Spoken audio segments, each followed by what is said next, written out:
Olá, tudo bem? Preparados para mais uma aula de gestão de processos produtivos e da qualidade?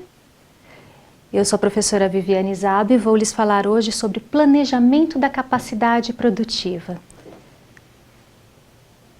O que é um sistema de produção? Porque se a gente vai falar de planejamento da capacidade produtiva, precisamos entender que o sistema de produção ele possui uma determinada capacidade. Precisamos lembrar que o sistema de produção ele precisa de alguns recursos de entrada. O que compõe esses recursos de entrada? Recursos que são transformados.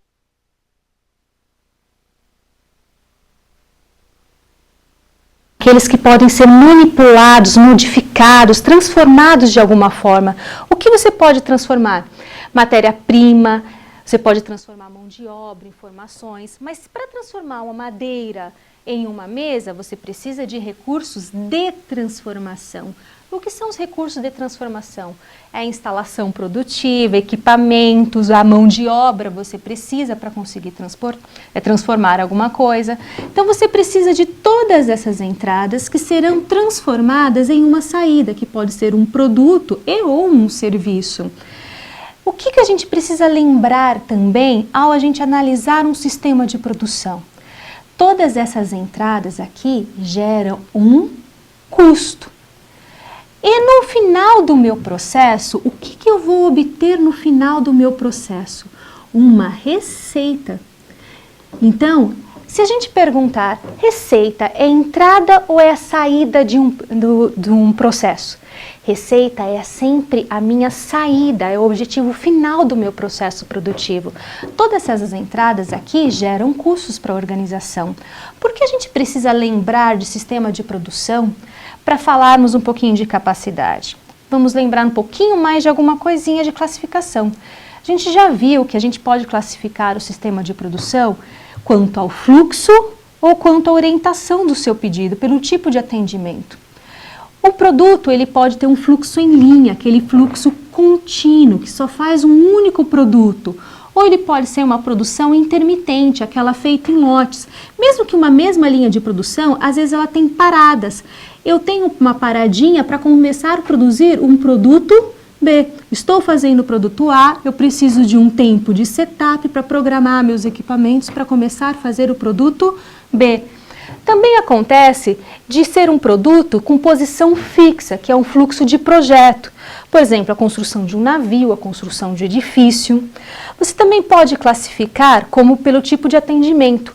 Ou ele pode ser contra pedido, ou seja, sob encomenda. Primeiro você vai pedir para depois eu começar a fabricar, ou ele pode ser orientado para estoque. Independente se pedir ou não, eu continuo a produzindo. Vamos visualizar isso mais uma vez. Um sistema orientado para a encomenda, como ele funciona? Eu passo por todas as fases produtivas. Primeiro eu faço operação A, operação B, operação C, e aí ele entrega para o cliente. Mas em que momento eu começo a produzir? Somente quando o meu cliente pedir, aí eu começo a pegar o meu processo, o meu estoque de matéria-prima e vou passar por todas essas fases produtivas e vou entregar para o meu cliente. Isso é o sistema orientado para encomenda, é o contrapedido. Se meu sistema for orientado para estoque, como ele funciona? O mesmo produto, a mesma linha de produção, fabricando carteira ou mesa, você pode ser tanto para encomenda quanto para estoque. A diferença é que aqui eu tenho um estoque de produto acabado. Então, quando o meu cliente me pede, eu já vou pegar diretamente o produto já no meu estoque e vou entregar rapidamente para o meu cliente. Isso quer dizer que esse sistema orientado para encomenda, você consegue fazer produtos personalizados, porque ele vai passar por todas as fases produtivas. Já que o produto já é padronizado, o produto já está acabado, não tem como fazer alterações. Mas como isso interfere na capacidade produtiva? Imagine que a minha capacidade produtiva dos dois sistemas é de 100 unidades, mas a minha demanda é de apenas 80 unidades. Quanto é que eu vou produzir? Se o meu sistema for orientado para encomenda, eu vou produzir apenas o que me pediram, porque eu só começo a produzir quando me pede. Quanto foi pedido? O valor da sua demanda, então só produzirei 80. E no sistema orientado para o estoque, eu vou produzir o máximo que eu puder, eu vou produzir as 100 unidades. Além disso, a gente também precisa lembrar que no planejamento da capacidade, que a capacidade é a quantidade máxima de produtos ou serviços que podem ser produzidos numa mesma unidade produtiva em um dado intervalo de tempo. A planejar capacidade é definir a quantidade máxima de produtos ou serviços que uma empresa será capaz de produzir em longo prazo. Mas existem níveis de capacidade. A gente pode ter a capacidade instalada, capacidade disponível, capacidade efetiva ou capacidade realizada. Pense nisso como se fosse o seu carro. Se o carro tem uma velocidade máxima, uma capacidade máxima instalada no seu veículo para correr, qual que é a sua capacidade máxima? Provavelmente aquilo que o seu velocímetro te diz. Seu carro pode ir até 200 km por hora. Você já conseguiu? Não faço isso em casa, mas eu já tentei, nunca consegui. Eu sou meio afobadinha. O máximo que eu consegui diz que a capacidade instalada em um carro 1000 de 200 km por hora. Mas o máximo que eu consegui, o que foi disponível, foi 160. O que acontece? Eu posso ir em algum local no Brasil, em alguma rodovia, mesmo que esteja disponível, conseguir chegar a 160 km por hora num casinho 1000? Será que eu posso andar em alguma rodovia aqui no Brasil a 160? Repare que existe uma perda de velocidade aí que é obrigatória. É o que a gente chama de capacidade efetiva. Efetivamente, nas rodovias, o máximo que eu posso ir é 120. Ou, dependendo da rodovia, 100 km por hora. Se for numa marginal aqui em São Paulo, na pista expressa, o máximo que você pode ir é 70. Na pista local, o máximo 50, intermediário 60. Então, essas velocidades são controladas. Então, existe uma perda já planejada nesse processo. Dependendo do horário de pico, se você quiser resolver andar na marginal, por mais que a velocidade seja 60, às vezes você vai andar a 20, 10 por hora. E sempre existem paradas que não estão planejadas. É aquela pessoa que fica na pista da esquerda demorando um pouquinho mais e não te dá passagem, ou aquele congestionamento que pesado, aquele tráfego pesado que acaba atrapalhando. Acidentes, caminhão parado, sempre acontece alguma coisa que faz com que você perca um pouquinho da sua capacidade e a capacidade realizada fique bem inferior ao que você está produzindo. Vamos ver cada um desses níveis agora de uma forma mais teórica. Capacidade instalada, então, é a capacidade, a operação do sistema produtivo que utiliza seus recursos plenamente, sem nenhum tipo de interrupção. Então, é o regime 24/7. Isso quer dizer que você pode trabalhar 24 horas por dia, os 7 dias da semana ou os 30 dias no mês, sem parar por nada. É a capacidade que está instalada, o equipamento está lá, a fábrica está lá. O que você precisa fazer? Você consegue trabalhar as 24 horas do dia? Isso é o máximo que você consegue trabalhar num dia, porque um dia não tem mais do que 24 horas. Então, é a capacidade que está instalada. Mas nem sempre você consegue.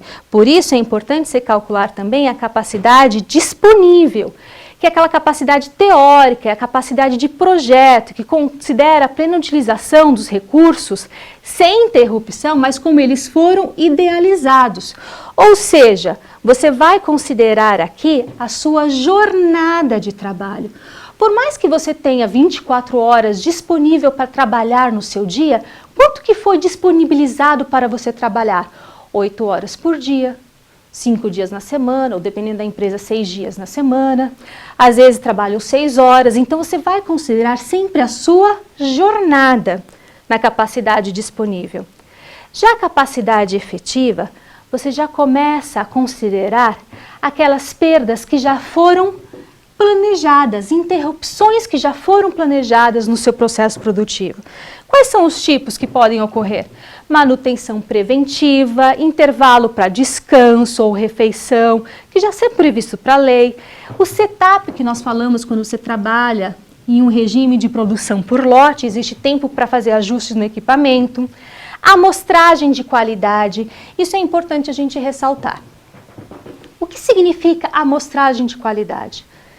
Mesmo que seja um processo de fabricação, você precisa controlar, ver se aquelas peças estão dentro do padrão de qualidade. Nas próximas aulas vocês vão ver um controle chamado controle estatístico do processo. É uma matéria extremamente interessante que vocês vão trabalhar justamente por controle de amostragem. Como é que eu sei se eu estou produzindo legal ou não? Acabo de produzir um lote, eu vou tirar peças aleatoriamente, vou medir, vou acompanhar o nível de qualidade dessas. Essa é um tipo de parada que já é programada, já é esperada. Muitas vezes não compensa você começar já um novo lote de produção enquanto não terminar esse controle de qualidade.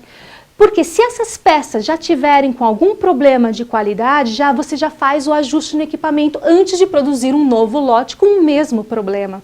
Então já existe esse tempo parado para a realização da amostragem de qualidade justamente para evitar falhas no seu processo. E é isso que é interessante, já é uma parada já programada. Tempo para troca de turnos, entre outras paradas programadas. Mas o que acontece então na sua capacidade realizada? É a capacidade real ou líquida, é o volume real produzido, é a capacidade apurada no final de um determinado período. Isso quer dizer que eu vou considerar todas as paradas que não estavam previstas, como acidente de trabalho, falta de pessoal ou material, manutenção corretiva. Por sinal, a gente faz a manutenção preventiva justamente para não precisar de uma corretiva. A gente troca o óleo do carro, a gente faz balanceamento dos pneus, então tudo isso é para que a gente não precise corrigir o motor porque fundiu o motor que você não trocou o óleo. Então, manutenção corretiva é algo que você não esperava. Outra coisa que você não espera, investigação de falha de qualidade. Você faz o controle de amostragem de qualidade esperando justamente não ter nenhuma falha no seu processo. E se aconteceu alguma falha? Você vai ter que parar um tempo para investigar o motivo pelo qual você está tendo esse problema. Esse tempo não estava previsto. Você já fez a manutenção preventiva, você já faz manutenção no seu equipamento, você já faz todo um controle de qualidade esperando não ter nenhum problema. Mas e se ocorre um problema? Você vai ser obrigado a parar e investigar por que o problema ocorreu, onde ocorreu, como ocorreu, para poder solucionar este problema. Esse é um tempo de investigação que você não estava prevendo, além de outras paradas que podem ocorrer que você não esperava. Isso quer dizer que por conta desses níveis de capacidade, você pode fazer algumas medidas de capacidade. O primeiro é o grau de disponibilidade. O que isso quer dizer? De toda a capacidade instalada, quantos por cento, por isso a gente multiplica por 100, resultado sempre em percentual, quanto por cento você está disponibilizando? Qual que é o seu grau de disponibilidade? Você também pode calcular o grau de utilização da sua capacidade. De tudo que você estava disponibilizando, quantos por cento você efetivamente tem utilizado? Qual o seu grau de utilização? O INCRA utiliza essa medida, grau de utilização da terra. Todo fazendeiro, todo agricultor, ele é obrigado a identificar quanto que ele está utilizando, disponibilizando da sua terra. Só que por mais que ele tenha disponibilizado, 90% de todo o território dele, tirando algumas outras partes que não eram produzidas naquele momento, ele disponibilizou 90%, esse é o grau de utilização. Se acontecer enchente, se acontecer falta de água ou seca, ou choveu demais, ou geou, o que vai acontecer com essa plantação? Vai acontecer que a eficiência não vai ser 100%. Então, nós sempre vamos calcular a eficiência como de toda a capacidade efetivamente que você tinha para trabalhar, quanto que realmente você conseguiu obter de resultado final, quanto que você conseguiu produzir. Também é um grau de percentual. Vamos a um exemplo? Uma empresa produtora de tecidos, ela possui uma barca de tingimento. Barca é um equipamento utilizado para tingir o tecido. Ela tem a capacidade para tingir 200 quilos de tecido por hora. A empresa trabalha de segunda a sexta, 8 horas por dia. Com base nessas informações, qual seria a capacidade instalada semanal? O que isso quer dizer? Capacidade instalada é o máximo do máximo que a empresa poderia alcançar de produção. Qual é o máximo que uma empresa consegue produzir?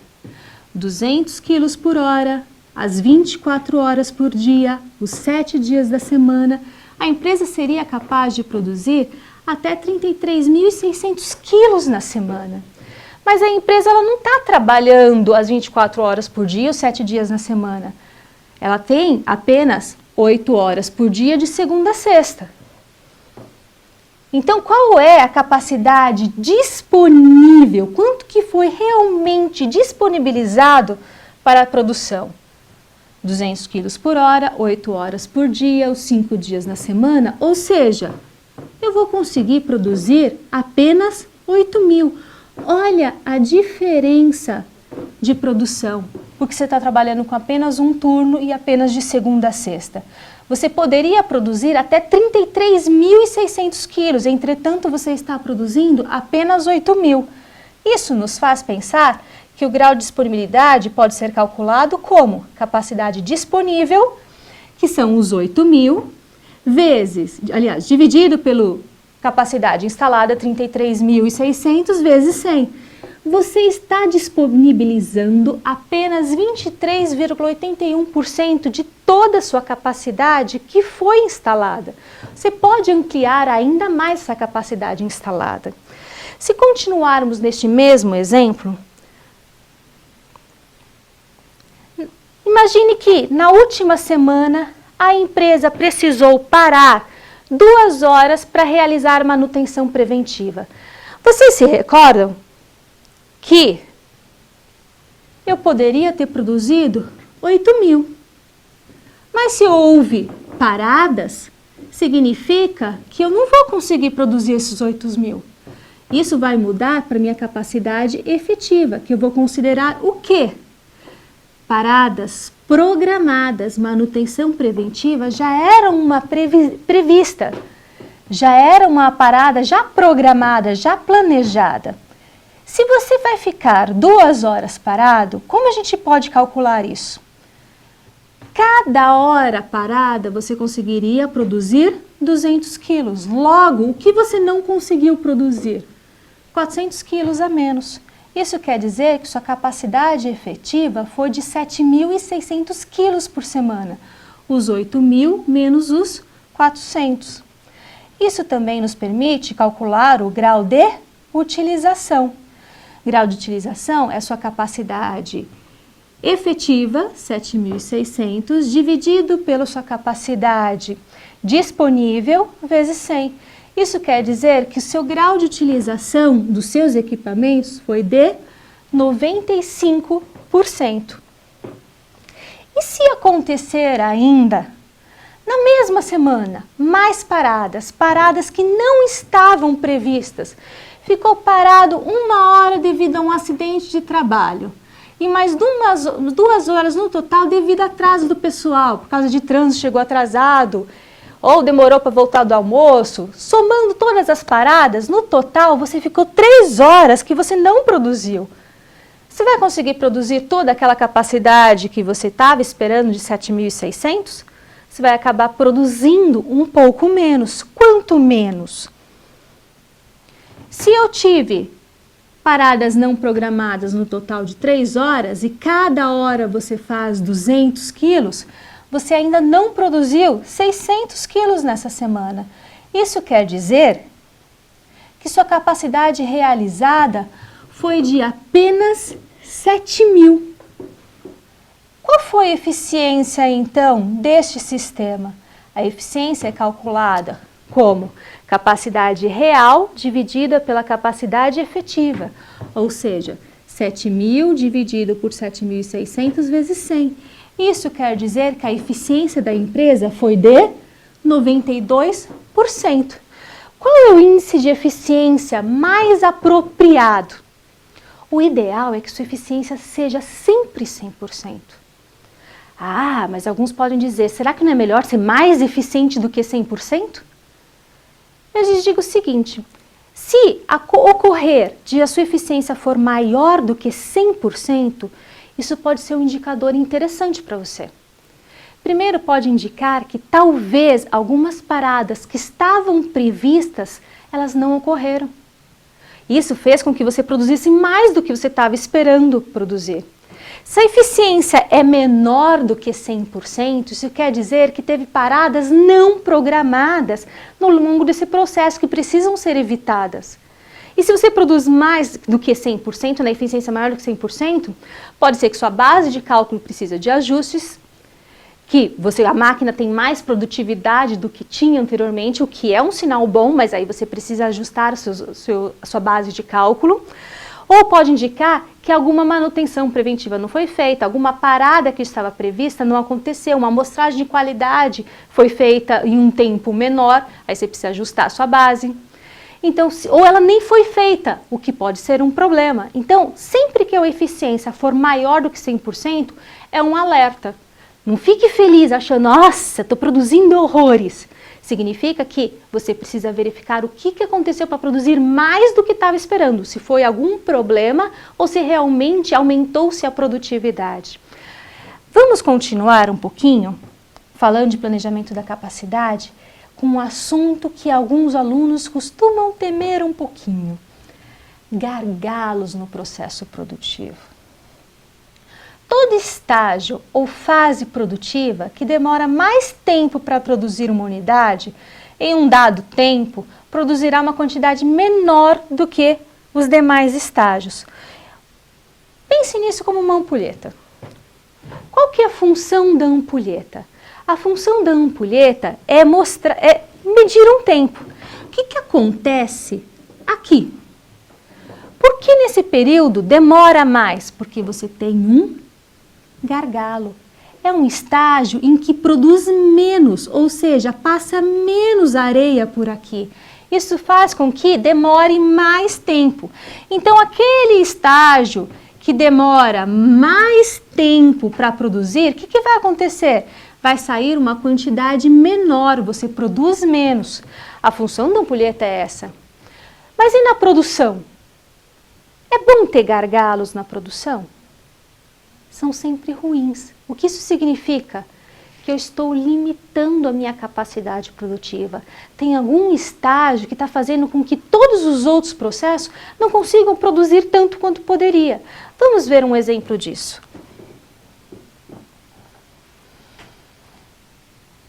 Eu tenho um processo de fabricação aqui de fazer pão.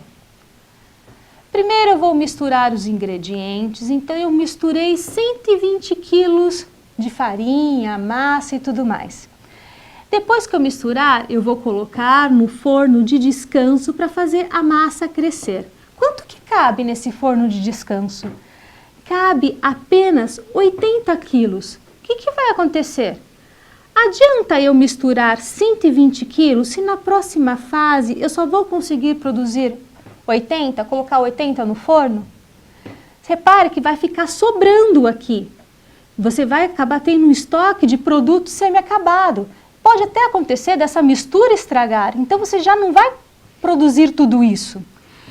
A próxima fase é a fase de assar. Você tem capacidade para assar até 100 quilos. Mas quantos quilos de massa veio do forno de descanso? Que forno de descanso é para fazer o pão crescer, a massa crescer. Se só veio 80, quantos que eu vou conseguir produzir? Por mais que eu tenha essa capacidade de 100 quilos, eu só vou conseguir produzir 80. E aí, quantos quilos no final do meu processo eu vou receber? Apenas 80. O que isso quer dizer? Que eu tenho um gargalo. Esta fase aqui está limitando toda a minha capacidade produtiva, está afetando todo o meu processo. Mais um exemplo. Falando ainda de padaria. Ela deseja avaliar sua capacidade em termos de quantos pães podem ser produzidos em uma hora. Nós falamos que o estágio que produz a menor quantidade é aquele que tem gargalo. Você pode pensar, então eu tenho um gargalo na fase de descansar. Você sempre precisa ficar atento a um pequeno detalhe. Aqui a capacidade é quilo por hora por máquina. Isso quer dizer que você deve levar em consideração seu cálculo também o número de máquinas. Então, para você calcular a atual capacidade teórica da padaria em quilo por hora, o que você vai considerar? São 60 quilos por hora vezes 3 máquinas, ou seja, esse estágio consegue produzir 180 quilos por hora. O próximo estágio consegue produzir 150. O estágio de assar consegue produzir 120 e o último estágio 160. O que isso quer dizer? Se esta fase produz 180 e a próxima só consegue 150, não adianta eu querer produzir tudo isso, não adianta misturar tudo isso, porque eu só vou conseguir colocar 150 no forno de descanso. A massa cresceu 150, mas quanto que eu vou poder assar? Apenas 120. O que está acontecendo aqui? Eu tenho um gargalo. O estágio de assar está limitando toda a minha capacidade produtiva. Mas tem um detalhe que vocês precisam sempre atentar a um detalhe.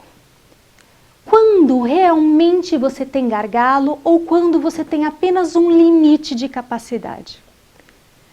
Se sua demanda for de 160, se essa demanda for de 160 quilos, você tem um limite de capacidade, sua capacidade está limitada a 120. Mas o que acontece? Você tem mais de um gargalo, você tem 2 gargalos. Esses 2 estágios aqui conseguem atender a demanda? Ambos não atendem a demanda. Então, neste caso, você tem um limite de capacidade de 120, que é o máximo que a empresa consegue produzir, mas ela tem 2 gargalos neste processo, tanto na fase de descansar, quanto na fase de assar, ambos não atendem a demanda. Significa que você precisa comprar mais máquinas para você conseguir atender essa demanda. E se for o contrário? E se a demanda não for 160, a demanda for 100?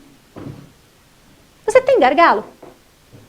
Se a sua demanda é menor do que a sua capacidade, que está limitada a 120, a gente não chama de gargalo, a gente chama apenas de limite da capacidade. Esse estágio ainda não é gargalo. Mas se ela passar a demanda a ser 121, esse estágio começa a ser gargalo. E é isso que você deve levar em consideração quando estamos falando de capacidade produtiva. Nas próximas aulas, vocês ainda vão aprender medidas de desempenho, programas de melhoria de qualidade para melhorar esse desempenho, ferramentas da qualidade que vão te ajudar a identificar e melhorar o desempenho. Como é que a gente mede desempenho? Qual é o objetivo de medir o desempenho? A capacidade produtiva é um indicador de desempenho muito importante. Ele vai te mostrar quantos por cento você está disponibilizando de toda a sua instalação. Ele vai te mostrar qual que é o grau de utilização daquilo que você está disponibilizando. É um indicador. E o indicador mais interessante que a gente mais usa é a eficiência. Quanto realmente você tem eficiência desse sistema de produção que você está trabalhando. Mas além disso, você precisa também melhorar o seu processo, identificando gargalos, que está limitando toda a sua capacidade produtiva. Você precisa acompanhar a produtividade da sua mão de obra, você precisa acompanhar a produtividade do seu sistema de fabricação, a eficiência de todo o sistema de fabricação, a velocidade do processo, a velocidade de entrega. E aí você vai, com base nesses indicadores, analisar se há necessidade de melhorias ou não. E aí você vai entrar nos programas de melhoria de qualidade, que é um assunto delicioso para você trabalhar, que aqui envolve um pouquinho mais de teoria. Para aqueles que não gostam muito de cálculo, vocês vão ver vários programas de qualidade, Seis Sigma, 5S, Pokayoke, e várias ferramentas de qualidade. E uma das ferramentas de qualidade nós acabamos de falar, que é controle estatístico do processo, também conhecido como CEP, ou cartas de controle. Além disso, tem o fluxograma, que vai te ajudar a mostrar todo o processo produtivo. Você ainda vai ter diagrama de causa e efeito, lista de verificação, gráfico de Pareto. São ferramentas extremamente interessantes e práticas que vão ajudar você a obter um melhor desempenho.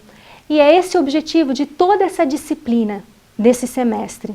Vocês vão conseguir visualizar que um sistema de produção, ele tem toda uma estrutura, toda uma capacidade produtiva, tem toda uma estratégia de produção e por meio dele você vai conseguir melhorar cada vez mais o desempenho através de ferramentas e programas de qualidade. E essas são as próximas aulas que nós vamos conversar futuramente. Bom estudo para vocês, divirtam-se!